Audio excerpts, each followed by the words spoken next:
India కూటమి నుంచి ఒక్కో పార్టీ బయటకు వెళుతున్న తరుణంలో సమాజ్వాదీ పార్టీ చీఫ్ అఖిలేష్ యాదవ్ తమ పార్టీ వైఖరిని స్పష్టం చేశారు. వచ్చే ఎన్నికల్లో ఉత్తరప్రదేశ్లో కాంగ్రెస్ 11 లోక్సభ స్థానాల్లో పోటీ చేస్తుందని ట్విట్టర్ ఎక్స్ వేదికగా ప్రకటించారాయన.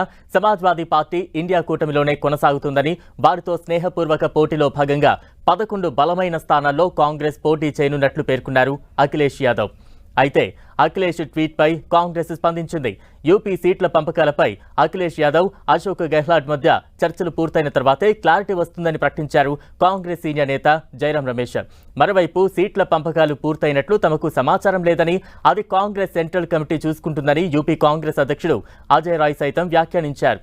పశ్చిమ బెంగాల్లో ఇండియా కూటమితో పొత్తు ఉండదని సీఎం మమతా బెనర్జీ, పంజాబ్లో ఒంటరిగా పోటీ చేస్తామని ఆమ్ ఆద్మీ పార్టీ ఇప్పటికే ప్రకటించారు. ఈ తరుణంలోనే బీహార్లో నితీష్ కుమార్ కూటమి నుంచి బయటకు వచ్చి బీజేపీతో జత కలిశారు. ఈ తరుణంలో అఖిలేష్ యాదవ్ చేసిన ప్రకటన ఇండియా కూటమికి కాస్త ఊరటనిచ్చిందనే చెప్పొచ్చు.